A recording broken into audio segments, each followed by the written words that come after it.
Bonjour les filles, hello girls, j'espère que vous allez bien, c'est Mouna. Bienvenue sur notre chaîne de divertissement, Mouna Mood, une chaîne où on raconte des histoires diverses. Les amis, aujourd'hui, j'ai un frère qui m'a appelé pour me raconter son histoire très douloureuse, même comme quoi, comme on dit parfois, il y a un bien pour un mal. Écoutez cette histoire. Franchement, je vous encourage aussi là où vous êtes, si vous êtes vraiment dans une situation très difficile, sachez que peu importe où vous êtes, où vous vous trouvez, sachez qu'il y a toujours une porte, il y a toujours l'issue de secours. Et voilà, et courage à vous.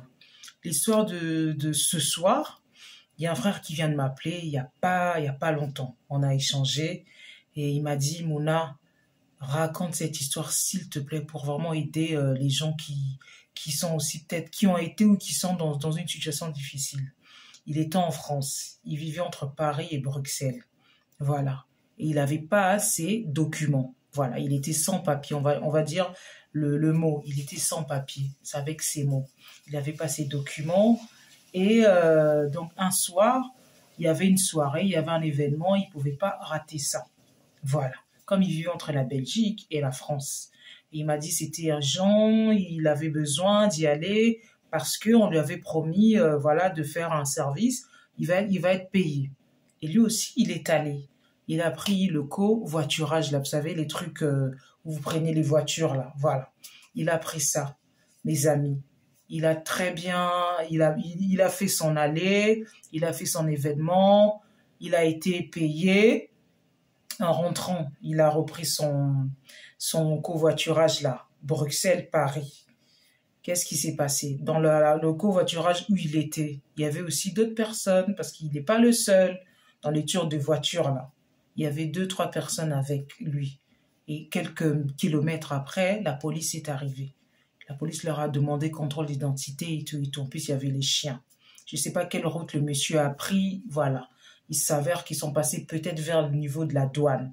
Et lui, il commence à avoir peur, il commence à paniquer parce qu'il sait que lui-même, sur lui, il n'a pas les papiers. Voilà. La police a fait descendre tous les passagers dans la voiture. Voilà.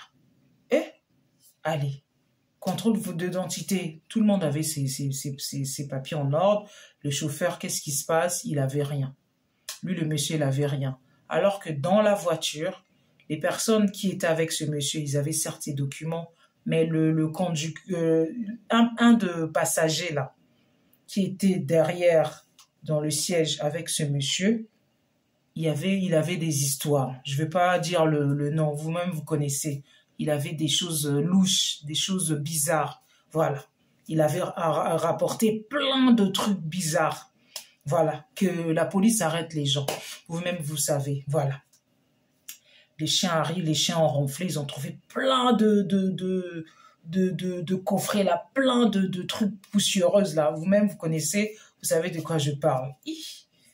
Allez, la police est arrivée, ils ont appelé encore les renforts, ils ont arrêté tous ces gens-là, garde à vue. La voiture en arrêt, tout le monde garde à vue, tout le monde, allez, ils embarquent. Voilà, la voiture ailleurs.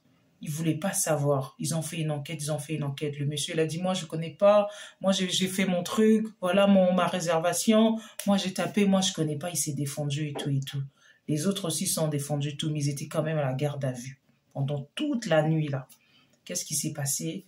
Le monsieur, il a dit, moi, c'est mon boulot, je prends les gens, voilà, je fais rien de mal. Voilà, mais il fait rien de mal. Mais dans la voiture, les passagers, là, qui étaient dans la voiture, ils avaient ramené des choses en provenance de plus loin que la Belgique. Voilà. Et leur affaire, là, c'était une autre affaire. Il m'a dit, je sais plus qu'est-ce qui s'est passé. Parce que dans la voiture, quand on parlait, on a échangé. Il y en a qui venaient d'Allemagne, il y en a qui venaient de Amsterdam. Donc, le covoiturage, ça s'étend, la distance, ça s'étend. Donc, la police a dit, bah, vous, déjà, vous n'avez pas l'autorisation, bien le droit d'être sur le territoire ici en Belgique. Il a dit, oui, mais moi, j'habite pas ici, j'habite il a donné son adresse, il habite en France. Ils ont tapé la recherche. Là-bas aussi, il a même pas le droit. Donc, il a une obligation de quitter déjà le territoire, le pays. Entre franco-belges, là, ils se sont arrangés. Le monsieur, il a fini où? Expulsé. À aéroport Zaventem. Il m'a dit, Mouna, de la même nuit, là, 24 heures après, je n'ai plus mis mes pieds ni à Paris, ni à Bruxelles, ni où que ce soit. J'ai été refoulée. Le monsieur a été refoulé, mes amis.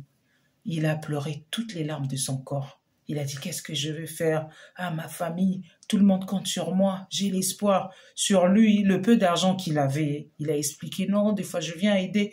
Tout ce qu'il pouvait expliquer, il n'avait même pas le droit. Donc, mes amis, vous qui vous êtes dans des situations difficiles, pourquoi vous prenez des risques? Les covoiturages, franchement, c'est, je sais pas. Il faut faire attention parce que quand c'est dans des trains, tu es en règle, ça veut dire que tu as ton billet, il n'y a pas de souci, personne va t'embêter. Les trucs de covoiturage, là, c'est dangereux. Je sais pas, hein, ça n'engage que moi. Voilà. Si vous savez que vous êtes dans des situations difficiles, évitez de prendre ces genres de moyens de transport. Il y a d'autres moyens de transport. Il y a des bus, voilà, des bus, des cars. Il y a des trains. Voilà. Si tu avais pris ton train, tu serais peut-être à Cercy ici. Écoutez l'histoire, c'est pas fini, mes amis. Il est rentré refoulé. Ah, l'Européen, le Parisien ou le Belge qui était là. Qu'est-ce qui s'est passé? Qu'est-ce qui s'est passé? Il m'a dit, Mouna, j'avais ma maman, j'avais ma famille, ils sont déjà âgés. J'ai trouvé un scénario. Je leur ai dit, maman, voilà, j'ai fait une surprise, je suis de retour maintenant ici. La maman dit, mais qu'est-ce qui se passe? Toi qui es en Europe, tu es dans l'Europe, hein, le pays des Blancs. Qu'est-ce qui se passe? Le pays où il y a le paradis. Qu'est-ce qui se passe? Hein, qu'est-ce que tu fais ici? Ici, il y a la misère. Qu'est-ce que tu fais ici? Et tout, et tout, et tout. Le monsieur, il n'a pas voulu dire toute la vérité à sa famille. Il a monté un scénario, il a fait une disquette, quoi. Franchement, maman, depuis que je suis là-bas, je vais mal, j'ai du mal à trouver du travail, et tout, et tout. Je fais mes papiers, je fais mes dossiers, ça va pas. Et maman, là-bas en Europe, pour réussir, faut avoir de l'argent, faut avoir du travail. Si t'as rien, tu es minable. Si tu as rien, tu es pauvre. Donc voilà pourquoi je suis pas le seul. Hein. Avec des amis, on a dit on va retourner ici en Afrique, on va se chercher. Mais au vrai, c'était pas ça. Le monsieur, il m'a dit, Mona, j'étais l'homme le plus malheureux sur terre. J'ai été malheureux, je savais pas quoi faire. J'avais laissé une copine en Europe, j'avais laissé ma copine, je l'ai expliqué. J'ai demandé à ma copine de m'aider. Ma copine, cette copine-là qui était justement à Bruxelles, cette copine lui a tourné le dos, lui a dit, moi c'est pas mon problème, et tout, et tout, et tout. Débrouille-toi. Voilà, voilà. Quelques temps après, il m'a dit, j'ai mis du temps, j'avais maigri et tout, mais j'avais vraiment que l'envie de revenir en Europe. Voilà, c'était mon espoir. Un jour, je vais revenir en Europe. Moi, je veux plus l'Afrique. C'est la misère. J'ai de moi qui, voilà. Il était tellement malheureux. Puis un jour, il m'a dit, il était sur les réseaux sociaux, sur Internet, il regardait. Il a dit, je peux pas m'abattre comme ça. Il a écouté des messages, il a tout vu, tout entendu. Il m'a dit un jour, je me suis dit, je veux me lever. Je suis un homme, je veux me lever pour moi-même et pour ma famille. C'est pas grave si l'Europe n'a pas marché. Il a tenté entre-temps d'essayer de faire ses démarches, ça n'a pas donné. Il a dit, c'est pas grave, là où je suis, je vais réussir. Il m'a dit, j'ai écouté un message d'un grand pasteur qui est connu au bled là-bas. Il m'a pas cité le nom du pasteur. Le pasteur, ce message-là, un jour, ça lui a captivé. Ce message, il disait que vous pouvez être en Amérique, vous pouvez être en France, vous pouvez être partout. Si vous êtes appelé à faire des grandes choses, vous ferez des grandes choses. Peu importe là où vous êtes, peu importe votre situation. Quand il a entendu ça, ça lui a fait un truc. Le gars, il s'est levé, il commençait à faire des petites choses, il commençait à vendre des choses, il commençait à aller au marché, il commençait à faire son petit commerce. Il commençait à vendre. Là où il était, il m'a dit qu'il avait un manguier, il avait un papayer. Quand il est 16 ans, il prenait tous les mangues, toutes les papayes. Il commençait à faire des tas, il commençait à les vendre. Parfois, avec l'argent qu'il avait, il faisait tourner l'argent. Parfois, il achetait des tas de choses alimentaires pour revendre. Voilà comment il était devenu un simple vendeur. Et ensuite, il a eu un projet de faire des petits, vous savez, pour les personnes qui sont au bled et pour les personnes qui investissent aussi au bled, c'est des petits tas de levage. Voilà. Il commençait à faire un petit business là-bas, des petits tas d'élevage. Lui, il faisait sur les cochons et sur les poulaillers. Il commençait à faire, ça commençait à progresser. Il m'a dit, malgré ça, il s'est fait avoir, il s'est fait arnaquer. Il a replongé encore sur des petits achats. Voilà, il achetait par exemple plein de haricots. Des haricots, il achetait en sac. Il commençait à vendre, il commençait à vendre. Il m'a dit, j'ai même appris à comment faire la chikwang. La chikwang, c'est un commerce qui marche tellement de l'Afrique à l'Europe. Il a commencé à apprendre ça avec les mamans de bled. Il commençait à faire ça, il commençait à faire ça. Et il a eu des clients de Europe, de Afrique à l'Europe.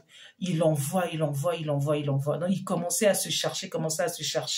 Puis, il est rentré dans le domaine, vous savez, des cabellos, dans les domaines des mèches.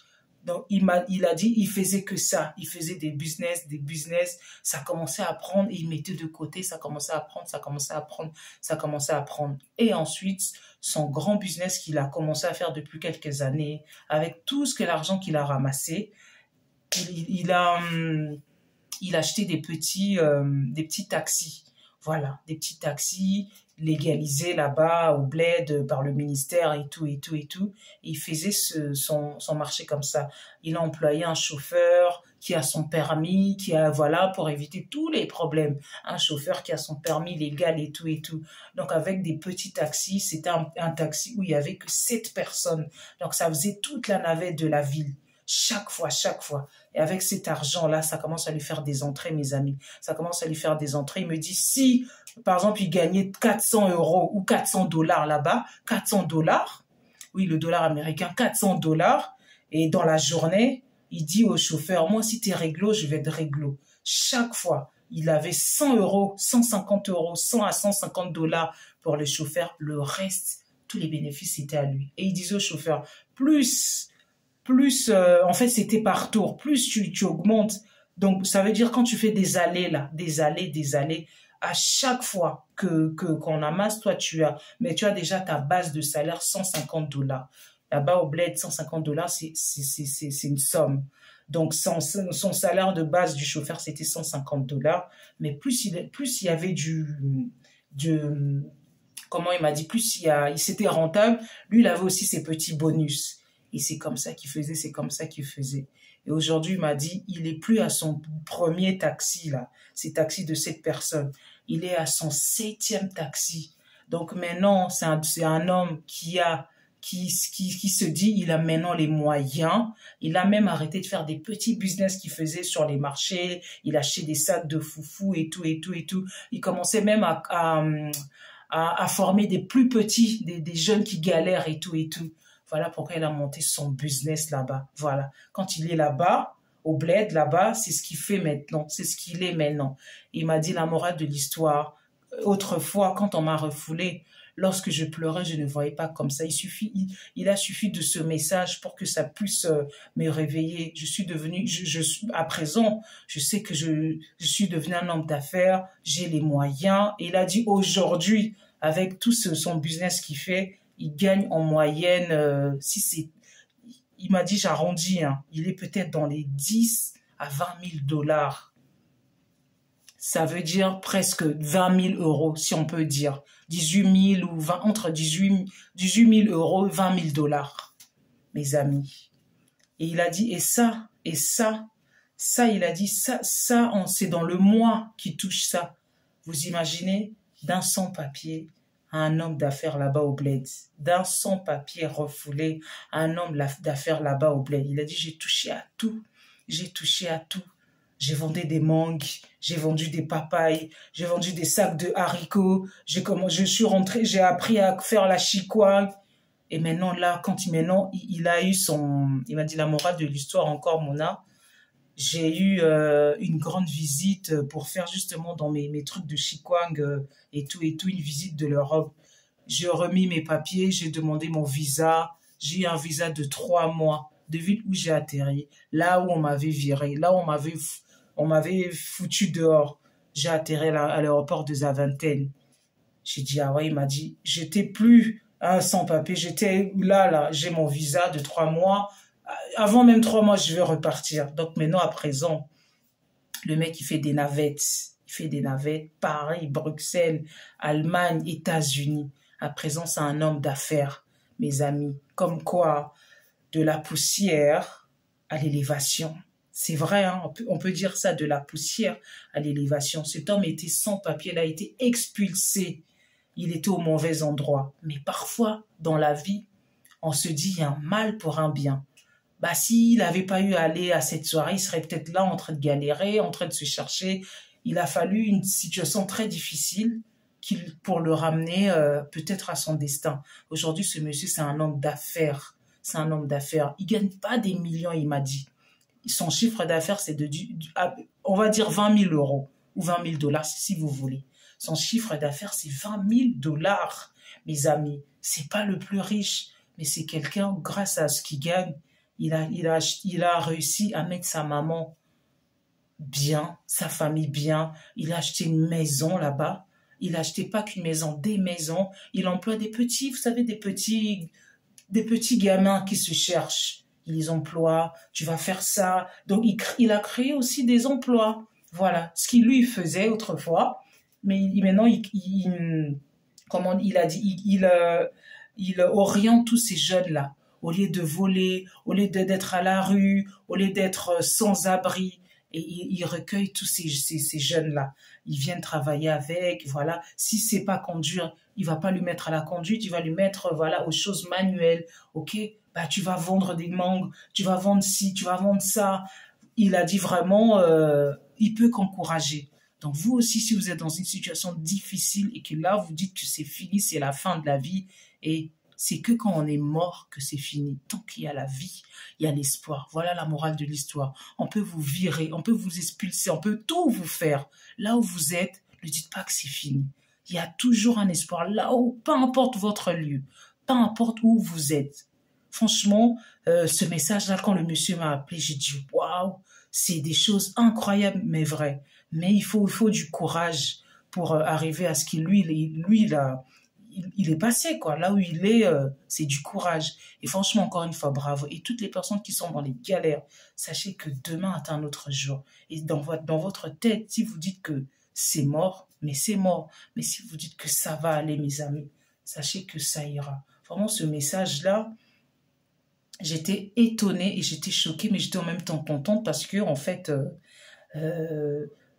la vie nous enseigne, en fait. La vie nous montre que rien n'est jamais trop tard. Tu peux être dans un bled pourri, tout ce que tu veux. Si tu veux réussir, tu vas réussir. Si tu te donnes le courage, tu vas te donner le courage. Je vais vous dire une chose, il y a des personnes qui vivent en Europe, qui vivent à Paris, tout ce que vous voulez. Mais ces gens-là, je suis désolée, il y en a qui galèrent, hein. Et il y en a qui sont peut-être pas mieux que vous. Il y a des personnes qui vivent dans des endroits super mal orientés, mais c'est des personnes. Et toi qui vis dans un lieu chic, bah, parfois l'habit ne fait pas le moine. Donc, je suis désolée, c'est un message vraiment que je peux que vous encourager. Voilà, et essayez de voir la vie du bon côté. Voilà, vous pouvez être au bled, vous pouvez être en Afrique, vous pouvez être dans un endroit difficile, même ici en France, vous pouvez être en France, ou en Europe, ou aux États-Unis, ou où vous voulez. Vous pouvez être dans un endroit, vous pensez que bah la vie n'est pas rose. En fait, il suffit juste de se battre. Il suffit d'être juste. Il suffit de sortir le meilleur qui est en nous. Peu importe le lieu où vous trouvez. C'est pas parce que vous êtes en Europe que vous allez forcément réussir et que vous êtes en Afrique, vous n'allez pas réussir. Vous pouvez être en Afrique et réussir autant que celui aussi qui est en Europe réussir. Ou bien, tu peux être en Europe, eux aussi échouer. Voilà. Ça veut dire tout dépend, c'est pas c'est pas le lieu, c'est ce que tu es qui va déterminer la personne que tu veux être. Voilà, en tout cas, mes amis, je vous souhaite une bonne soirée. Je vous dis à bientôt. C'était Mouna sur votre chaîne de divertissement, Mouna Mood, une chaîne où on raconte des histoires diverses. Si vous aussi, vous voulez que vous voulez me contacter pour voilà, donner un témoignage, raconter une histoire, n'hésitez pas à m'y contacter, mes amis, et je ne manquerai pas de vous répondre comme a fait ce frère qui m'a contacté, qui m'a raconté son histoire. Et ben, j'ai été touchée et je vous en parle. Si ça peut aussi vous aider, alors que contactez-moi sur moodofficial@gmail.com. Official, c'est O2FICIAL @gmail.com. Je vous dis à bientôt, mes amis. Bye bye et bonne soirée.